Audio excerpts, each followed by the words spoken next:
ಬದಲಾವಣೆ ಮಾಡ್ಬೇಕಾದ್ರೆ ಅವರೇ ಬರಬೇಕು. ಬಂದರೆ ಎಲ್ಲ ಸ್ಥಾನಮಾನ ನಾವ್ಯಾವ ಕೊಡೋವಂಥ ದೊಡ್ಡ ವ್ಯಕ್ತಿಗಳೇನಲ್ಲ ನಾವು. ಬಟ್ ಡೆಫಿನೆಟ್ಲಿ ನಾನು ಹೇಳೋವಂಥ ಸಮಸ್ಯೆಗಳು ಅವ್ರು ಅನುಭವಿಸ್ತಾ ಇದ್ದಾರೆ. ಆ್ಯಂಡ್ ರೇಪ್ ನಿಲ್ಲಬೇಕು ಅಂದರೆ ಹೆಣ್ಮಕ್ಳು ಆ್ಯಕ್ಟಿವ್ ಪೊಲಿಟಿಕ್ಸ್ ಬರಬೇಕಾಗತ್ತೆ. ಬಿಕಾಸ್ ನಾವು ಭ್ರಷ್ಟಾಚಾರ ಕಡಿಮೆ ಮಾಡಿದಾಗ ರೇಪ್ಸ್ ಯಾಕಾಗುತ್ತೆ ಅಂತಂದರೆ 90% ರೇಪ್ಸ್ ಆಗೋದು ಇವತ್ತು ಡ್ರಗ್ ಕನ್ಸಂಪ್ಷನ್ಸಿಂದ, ಡ್ರಗ್ ಪೆಡ್ಲರ್ಗಳಿಂದ ಅಥವಾ ಡ್ರಗ್ ಮಾಡೋರಿಂದ ಇದೆಲ್ಲ ಆಗ್ತಾ ಇದೆ. ಡ್ರಗ್ಗನ್ನು ಯಾರು ಕಂಟ್ರೋಲ್ ಮಾಡ್ಬೇಕಾರೋದು ಪೊಲೀಸರು. ಪೊಲೀಸರು ಯಾಕೆ ಡ್ರಗ್ನ ಬೆಳೆಯಕ್ಕೆ ಬಿಟ್ಟಿದ್ದಾರೆ ಅಂತಂದರೆ ಪೊಲೀಸ್ ಡಿಪಾರ್ಟ್ಮೆಂಟ್ಗೆ ಒಂದು 10 ವರ್ಷದಿಂದ ಒಳ್ಳೆ ಕಾಸು ಮಾಡಿಕೊಂಡು ಈ ಡ್ರಗ್ ಮಾಫಿಯಾಗಳು ಒಳ್ಳೊಳ್ಳೆ ಕಾಸು ಕೊಟ್ಟು ಮಾಡ್ಕೊಂಡು ಹೋಗಿ ಅಂತ ಬಿಟ್ಟುಬಿಟ್ಟಿದ್ದಾರೆ. ಇವತ್ತು ಇಡೀ ಸಡನ್ ಆಗಿ ನಾವು ಟೈಟ್ ಮಾಡಕ್ಕೆ ಹೋಯ್ತು ಅಂತಂದರೆ ಅಲ್ಲಿ ಸಿಮಂತ್ ಕುಮಾರ್ ತೋರಿಸ್ತಾರೆ, ಅಲ್ಲಿ ಹಿಡಿದ್ರಿ 15 kg, ಇಲ್ಲಿ 20 kg ಹಿಡಿದ್ವಿ ಅಂತ.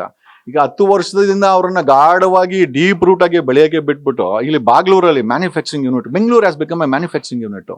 ಸೊ ಹಂಗಾಗಿ ಇವತ್ತು ಹೆಣ್ಮಕ್ಳು ಆರಾಮಾಗಿ ಓಡಾಡಬೇಕು ಅಂತಂದ್ರೆ ನಾವು ಇಷ್ಟೊಂದು ಇಂಪ್ರೂವ್ಮೆಂಟ್ ಆಗಿದೆ ಅಂತ ಹೇಳ್ತೀವಿ.